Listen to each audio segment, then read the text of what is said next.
We had to go in, Sally, and get rid of the bad guys. In 2008, we followed Chief Warrant Officer Melanie Pichon Smith through a mock village at Camp Shelby. At 45 years old, Melanie was preparing to deploy to Iraq with the Louisiana National Guard.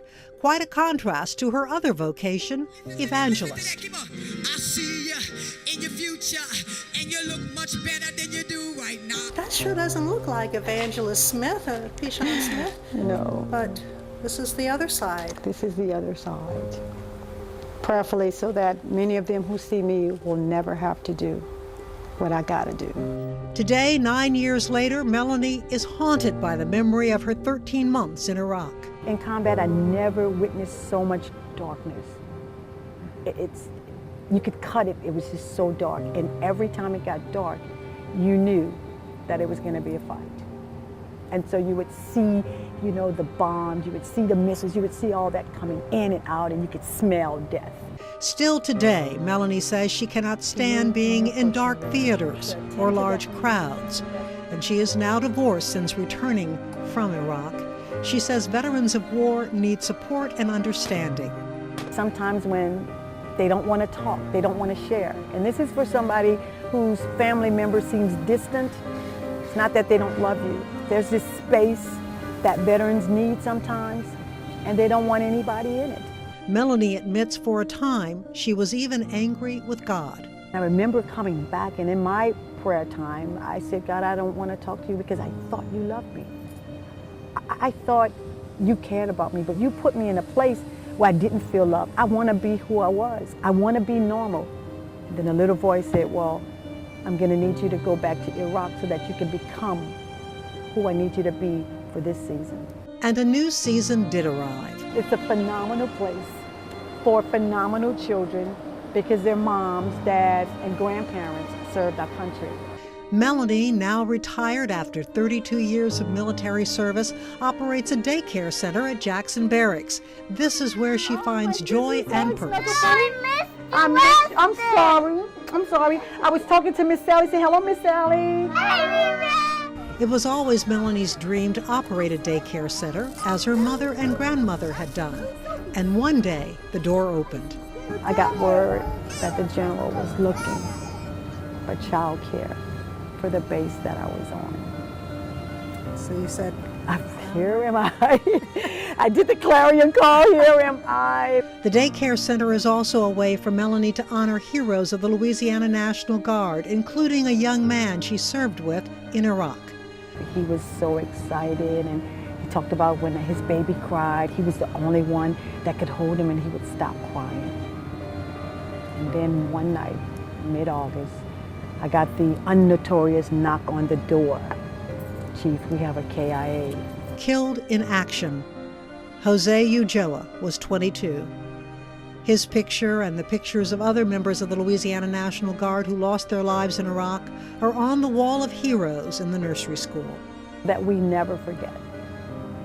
And I allow the children to touch it. It's got little fingerprints on it, but we will never forget their sacrifices.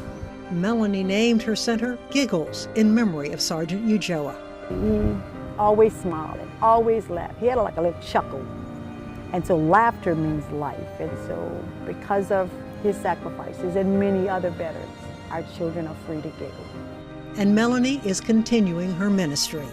If I didn't think there was a God before I went to Iraq, I know there is a God. While I was in Iraq, I still had to preach, Sally. I still did Bible study. But can you imagine doing Bible study with bullets across your waist, holding your weapon, your little knife alongside your leg? Could you imagine being strapped to preach the gospel? But he kept me. Even through that, he kept me. There could be very well someone watching right now who is suffering alone. What do you say to that person? You are not alone. There is more with you than there are against you.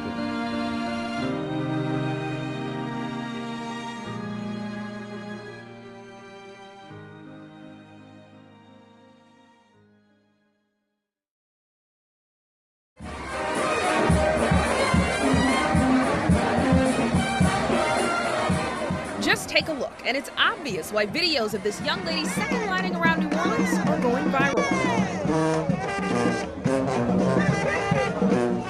she's dancing, it's hard to focus on anyone else. Her footwork is simply mesmerizing.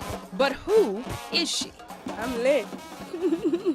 Terry Lynn Dorsey, to be exact, who's calling herself Fire Footwork Lynn these days. And when she's not dancing, the 21-year-old is surprisingly reserved.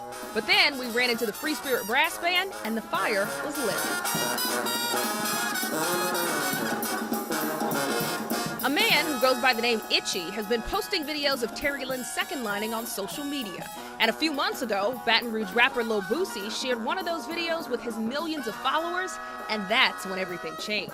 A lot of folks recognize me, and I love it. The fame may be new, but the dancing is not. Terry Lynn's been dancing since she was 5. Her mom was in a second line group, and even though she has no professional training, Terry Lynn's viral fame helped her land a gig teaching her second line skills to a group called the Fire Expressions Art and Dance Conservatory. Before I went viral, I thought I just was going to be at the second line still, on the side of the band rolling. For and free. People, right, for free. And people telling me how nice I am and how good I am and how great I am. All of the attention has inspired her to turn her passion into her paycheck. Once I went viral, I started thinking, like I could turn this into my job. Like this is my job, my business. She's ready to go back to school to study business administration to start her own second line business, teaching classes. We're going to start from the feet. Okay. We're going to move left, All right. right, left, right, All right. left, right, 5, 6, 7, 8, drop down. Woo! All right. I'm convinced you're a good teacher. Thank you. We could all use a dance lesson from Terry Lynn Dorsey, but at the end of the day, that just can't be taught. What she has is a gift, and she wants to spend her life sharing that gift with everyone else.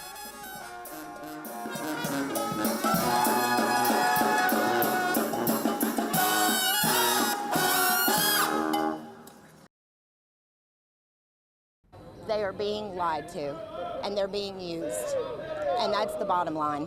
New Orleans firefighters came together Saturday to say enough is enough. He's not fit to be chief if he does things that intentionally divide his crew. With signs held high, active and retired firefighters marched demanding Chief Timothy McConnell step aside. We need new leadership. That's why we're here, and we are not backing down. Some say McConnell's leadership has sparked frustration over the years, claiming equipment isn't cared for, morale is low because of political favoritism, and that he ignores standard operating procedures.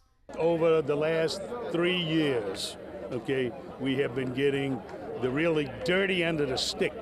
But having firefighters present for the removal of the Liberty Place monument, even though their specific role has not been confirmed, It puts my fiance in danger. was the final straw for many. I worry just because he has blue eyes that maybe somebody's going to mistake him for somebody who was taking down these monuments. Why would he intentionally inject this hot button issue right into the middle of his staff? The demonstration fired up support from colleagues who share the same frustrations, many hoping their cries for change will be heard. We need safety. We need to let firefighters do what firefighters do best. Jay Cunningham, Eyewitness News.